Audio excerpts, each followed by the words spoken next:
welcome back to the class, everyone. Today, we are going to be talking about Darth Malgus. I'm pretty pumped for this character. I've already made lots of comments, whether it be on the cast or in the streams about him. It's just really fun to get a character of this caliber on a team that I already have built. But enough about that for now. Today, what we're going to be doing is we're going to be doing kind of a crash course on Malgus, and I'm not just going to sit here and read through his kit. There will actually be a little bit of reading, though. But what I want to do is really give an in-depth analysis, at least as much as we can right now before we actually have the character to play with, on what his mods need to look like, how high in Relics he needs to go, what are the team comps going to be, and we'll even talk a little bit about Datacrons. We won't talk a lot, but we'll get to that why later. So, starting off here, how high do you want to upgrade Malgus? He is a very good character. He's going to be a part of a very good team. He is going to have a shot at taking out Galactic Legends. That being said, I don't think he needs everything that his kit is going to carry with him. So let's go ahead and start this off with Omicrons. The character is a 3 Omicron character, much like a lot of our other pseudo-Galactic Legends that can take out other Galactic Legends within their game mode. Darth Malgus is meant for GC, which is really cool for us because that's kind of our big thing. So we're going to start with his Omicrons and the one that's most important and just kind of work our way down to which one's the least important and or not important at all. So first off, his leadership. Again, we're not going to read the whole thing, but I am going to read what the Omicron gives to him, and it's kind of broken. This is really what is going to amplify him up to a Galactic Legend killer against, I think, multiple teams. So Sith Empire allies have 50% mastery, huge, 30 speed, 80% critical avoidance. That is so much, especially when you start pairing this with other factors on the teams like his modding. We'll get to that later. He's pretty much not going to get crit by anything short of a character that has either advantage or a character that can put invulnerable on him. Damage they receive is decreased by 15%. This is also really big because this is what mirrors a Galactic Legend. We've seen this both with the Galactic Legends kits themselves with their GL unique that reduces damage on them, but we've also seen this with the other pseudo-Galactic Legends like Starkiller and Dadbod Boba. They have a way of decreasing damage across the entire team. So 50%, that's huge. That's not just lowering 15% offense, that's lowering 15% damage, period. So Ray's Whirlwind, that isn't built off of offense but massive damage, is going to be 15% lower if you have the Omicron. Whenever Sith Empire allies inflict with the debuff, which is going to be a lot when we're going to get into comps, Darth Revan is going to make that very easy. They recover health and protection. Whenever doubt on an enemy, that enemy is inflicted with expose, which can't be resisted. While enemies are inflicted with doubt, they have 20 less speed, tenacity, 30% critical damage. The start of the battle, all allies are Sith, which is gonna be a requirement. Sorry, HK. Darth Malgus gains an additional 50% max health speed and 50% max health, max protection, and 60 speed. At the start of the battle, Darth Malgus recovers 100% health protection.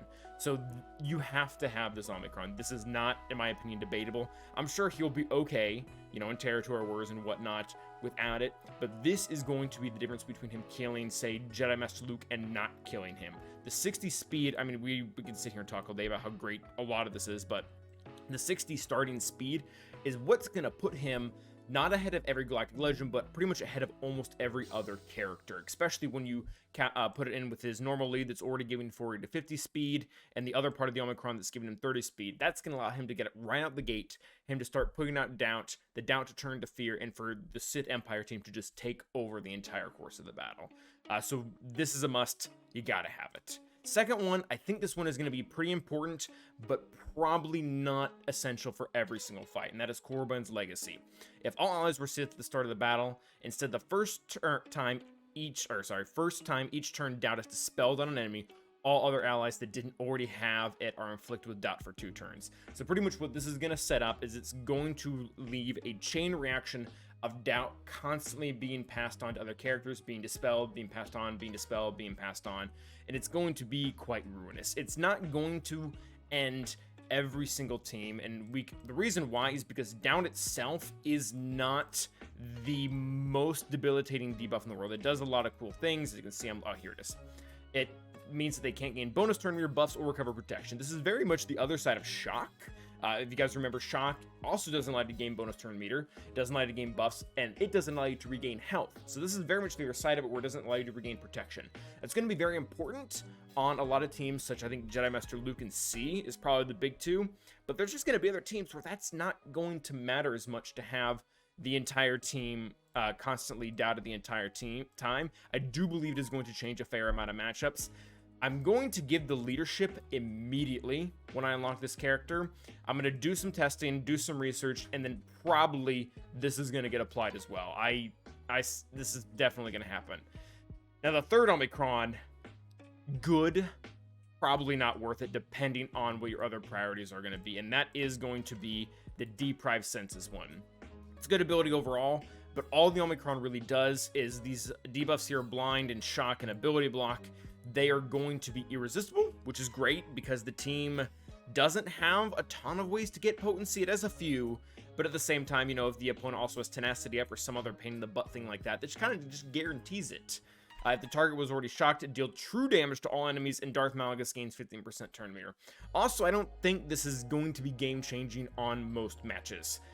We're going to look into the comps as a whole. Darth Malgus is very rarely going to be the primary damage dealer. He'll be able to do that in a few ways, like he has an attack that also deals damage off his max health. That'll be cool, but you're probably going to have Darth Revan, Talon, and Bastachon Fallen, and while none of them are quite the Dark Trooper, all three of them combined are going to do a significant amount of DPS, so I don't think that's huge. And the 50% turn meter is cool until you get up against all these teams where they stop that. Jedi Master Luke will put days on him. Lord Vader doesn't allow characters with dots to gain turn meter. JMK doesn't allow it, period. There's going to be quite a few characters that are just going to stop that entirely, where it's probably going to be cool in a few matches, but it's not going to be a guarantee by any means. So as far as his Omicrons go, what he's going to need. As far as relic level, because I think that's important to address too, I think he's going to be a Relic 7 character. I know there's going to be a lot of people that are going to take him with Relic 8 or even Relic 9 as a tank because he's going to gain a bunch of protection off of that Relic 9. I don't think it's super essential, and the reason why is because he is a tank, but he's kind of bad at taunting. He has a pre-taunt, which is pretty cool. That is important. But he only has one other ability that gets him taunt. So as soon as that's ripped off, and like every single team has multiple ways to dispel nowadays, he's never going to be the last character standing. So how you're going to beat this team 9 times out of 10 is you're going to kill every other character, and then you're going to kill Malgus last. And that ends up making the high relics of Relic 8 and 9 less important on him, because if you can just leave him for last and tear him down, then you'll be fine. It'd be a different story if the tank just never stopped taunting and he had multiple ways to get it back and he just had to keep getting through him. Something like GK or even Royal Guard that can, rip up the taunt and then he gets marked. So that is going to be as far as the character goes, as far as his Omicrons and mods go. Actually, no, that is the next topic. We need to talk about mods. So what is that going to look like for Malgus? What does he need? We've talked about the Omicrons and the Relic level. So I do have a set already built out for him, and I'm probably going to put this on. I want to look to see if I want to level up these a little bit more, but I think he's just going to be straight health as far as the sets go. He's going to want health on his 3 primaries here, his circle, his cross, and his triangle, and then on his arrow, I'm actually going to go for crit avoidance. And the reason why we're not going for speed is because this character, we looked at his lead, he already has ways to gain 130 speed on top of his base modding. So a speed set is going to be realistically the difference between a 420 Malgus, that's what he's going to be without the speed set, and a 435. And the amount of teams and or characters that fit into that little space is very, very few. You're either going to be a Galactic Legend and you're going to go before that every single time, or you're not going to be a Galactic Legend and you're not going to go before it. Like Troopers and Bounty Hunters are not going to be able to keep up with a 420 speed Darth Malgus. There are a few exceptions to that. I think Mara Jade, who's sitting over here in the corner, she's probably going to get in there, but there are other ways of stopping that where I don't think you can get a better bang for your buck by using health sets and health primaries rather than speed set and speed primaries. So if you can get, I'm a little bit lower than I'd like to be, but if you can get 120 speed on him with this setup, I think that's going to be ideal. I do definitely like health over protection. His kit has a lot of ways of working with health, where either in his lead or his unique, he boosts his health, and then on top of that, he actually deals damage on top of his health as well, so it makes it more valuable than protection. And at the same time, all that health is going to be really, really well paired with a crit avoidance arrow. The reason why we're going with the crit avoidance arrow rather than a health arrow or a speed arrow is because he's going to naturally give his team with the Omicron 80% critical avoidance, which is great. But if we can push that up over the 100 limiter, that already means that, again, any character that doesn't have advantage or invulnerable is just never going to crit him and is going to make him super, super tanky. I really like that idea a whole lot, and I don't think it's as important as getting the arrow on him, because at 120 speed on top of the 130, and then his huge base speed, he's already going to be at 400 speed. I also don't like tenacity and potency on him. We can go back and look at his kit here real quick.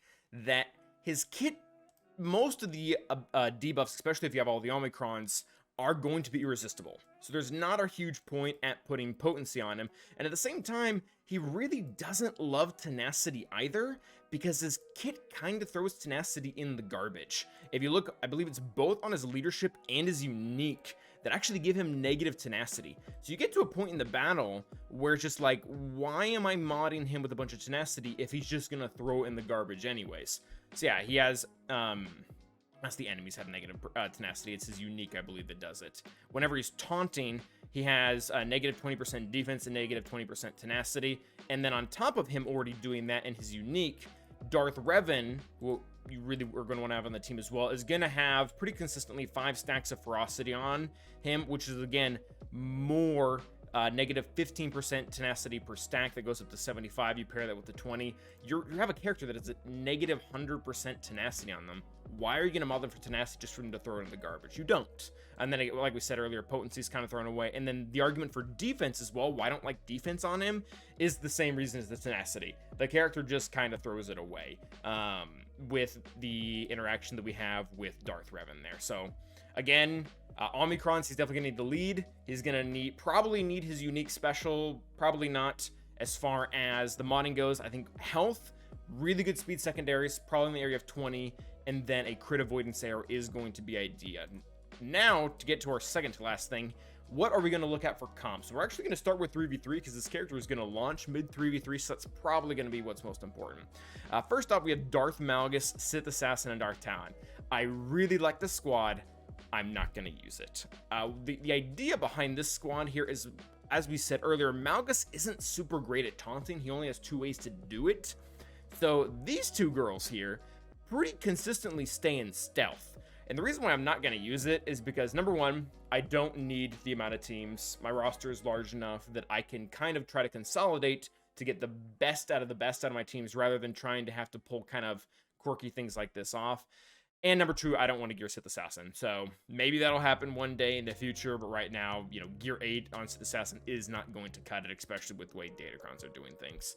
But I think this team would be really, really fun if you are kind of a Sith fanatic and you're stretched for more teams. This is going to be really cool because you're going to be able to build this Darth Malgus team, and then you're going to be able to build the traditional Darth Revan team on top of it and get 2 really killer squads, probably for defense.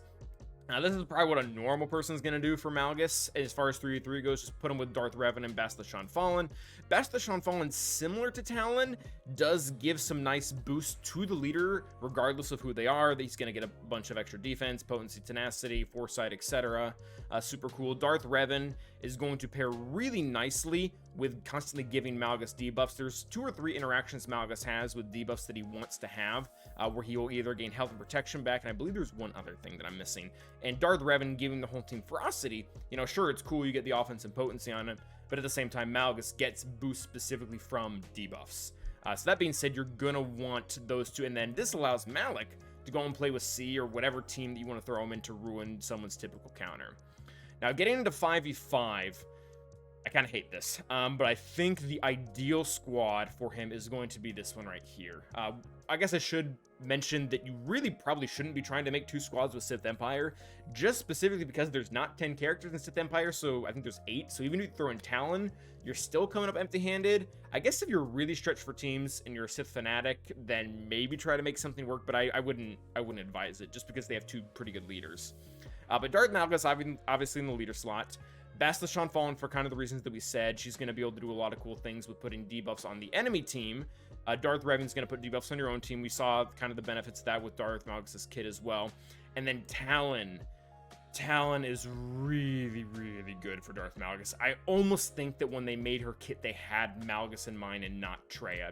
All because of... I'm trying to remember. I think it's this one. At the start of the battle, Darth Talon, she gains stealth. Everyone gets max offense, max health, 20 speed. So again, you're gonna have an even faster Darth Malgus, an even tankier Darth Malgus. She's gonna stay in stealth, so even if he's crappy at taunting, and he kind of is, she's still gonna be able to keep these bonuses going. And then on top of all of that stuff, she gives very specific buffs, or not buffs, but very specific effects to a leader. So if all Sith, or all allies are Sith at the start of the battle, which they will be, whenever the leader is damaged, he is going to be taunting sometimes. All allies gain 5% turn meter. The first time they would be defeated while Darth Talon is active, they dispel all debuffs on themselves, recover 100% health and turn meter, so he's going to be able to revive himself, kind of, not a revive, but similar. And gain 100% turn meter. Darth Talon gains 3 stacks of Loyal Hand. So there's a bunch of really, really good synergy where Darth Malgus prefers Sith Empire, but in some special cases, he will be completely fine with just a Sith, and Talon really does meet that exception, where she's going to be giving him a bunch of these other really cool things that before this really weren't that important. Like Darth Revan hates it when you hit him. Her having the bonus to gain turn meter whenever you hit him didn't really matter, because he's like, okay, nobody's going to be able to assist on me anyways. And then last but not least, we have Malak. So I don't love Malak with Malgus, and the big reason why is because I really like Malak with C. He does a lot of really, really cool things there that ruins like almost all the off-meta counters. But the other kind of annoying thing about the duo is Malgus adds 80% crit avoidance to his leadership, or from his leadership after you put the Omicron on, which you should do. And that's going to make it really, really hard to crit Malak, which means he's not going to be giving out fear. And that's kind of one of his big things, because fear is also how he taunts. There are other ways of making him taunt, but I think he's going to be a lot easier to kill and a lot less annoying than he used to be. That being said, I think there are going to be some specific teams that are just going to kind of run over Darth Malgus without Malak on defense. We've seen that all of these kind of pseudo-galactic legends like Starkiller or the Grand Inquisitor or whoever it is, they all have like one specific counter from a lower level team that beats him. Grievous is the big example of this. Most really good Grievous out there are going to beat most Starkillers. And I'm afraid that there's going to be a counter, I don't really have one in mind right now, that is going to just run over this if you don't have Malak in here. Him being there from the very beginning to be able to stop all that stuff is really, really nice. One of the cool things, our Starkiller is probably going to be one of the main counters to this, maybe not. And when Mara Jade comes in and she has to put invulnerable on someone, and then she's going to crit them, then she's going to get feared. It could cause some issues for that. Not sure that's going to be the exact team, because she won't be able to get invulnerable on them right away, but maybe eventually. So then the budget offense team. This one, there is also a little bit of room for discussion. I think that these first 3 Sith Empire characters, we're not going to rehash them again why they're important, but Darth Revan, Bastila Shan Fallen, and Darth Talon are all really good in here. But this last slot, I think you can honestly put Marauder, you can put Sith Empire Trooper, or even Sith Assassin in there, and you're going to get good results at, say, beating Jedi Master Luke. Also, one other reason why it's really important to have Darth Revan in here is because Malgus has a way of stopping turn meter from his lead. They're immune to turn meter reduction just because. However, the ability blocks are not. Like, that is a Darth Revan thing. There's nothing in, as far as I saw, nothing in Malgus' kit that stops ability blocks. Darth Revan is going to stop that, which means when, someone's 600 speed Jedi Master Luke goes and uses their efflux for the ability block on everyone, Darth Revan's just going to turn that all into ferocity for Darth Malgus. So that's another point of reason why Darth Revan really should be in here. That being said, you don't want HK because there are several clauses within Malgus' kit that don't allow for non-Sith, and HK is Sith Empire, but he's not Sith, so that's kind of a bummer. But yeah, I think any one of these 3 characters for an offensive team are going to probably just do just fine. I'll put Sith Marauder in there because Marauder, I've had several people ask me, like, is Marauder actually going to do damage? And the answer is yes. At the end of the day, you don't have as much ferocity going around, but Darth Revan still is going to put 25 debuffs on your team. Bastila Shan Fallen is still going to put, 30 debuffs on the enemy team. The amount of offense and crit chance he's going to be getting here is already going to be significantly high. That pretty much sums it up as far as that goes. As far as Datacrons go, and I'm not going to spend a lot of time on this, mostly because I believe the next set of Datacrons, set 3, is actually going to be for Sith Empire. I think the fact that they only did light side was very intentional this time. I think that they're planning something big for them, so we're not going to spend too much time on this. But 2 of the options I think that we have for Datacrons, this is going to be one option. The first option that you have for a Datacron is going to be whenever the dark side allies inflict at least 4 debuffs in a turn, they have a 10% chance to reduce their cooldowns. Both Bastila Shan Fallen and Darth Revan have ways of dealing more than 4 debuffs in one turn, which means that they're going to be able to reduce their cooldowns. I don't think it's going to be super game changing, but it could make the team a lot more annoying on defense. Health steal is also going to be pretty cool to go with them. But the other option you have for a Datacron that I think could be really, really interesting is going to be just a level 2 from this set 2, with a lot of resistance penetration. The one I have strapped on here right now is not. I just kind of wanted to put Datacron on them so you can see that they can use a light side Datacron as long, or at least the first 2 buffs under. You can't use buffs higher than that. You can't use like a level 4 or a level 5 stat gain. But the levels 1 and 2 can be applied to the team. Like I'll pull up Darth Revan right now. And it's actually a bad example because he's a special attacker. But if you can pick one stat that you can increase on here, you really are going to want the resistance penetration, because Darth Revan and Bastila Fallen, who are probably going to be your consistent damage dealers, are special attackers. So if you can get resistance penetration on them, you're getting all the offensive boosts that come from Darth Malgus and his kit. But with Darth Revan and Bastila Fallen, you're going to be able to have resistance penetration, which is essentially defense penetration for special attackers on them too. And it's going to make for a really nasty combo. So that is pretty much going to be it for today, guys. Let me know if you have any questions in the comments, or if you disagree, if you have some other speculation on a team that might be coming out. That is going to be it for this one. So thanks for watching. Remember to like and subscribe. And as always, stay awesome.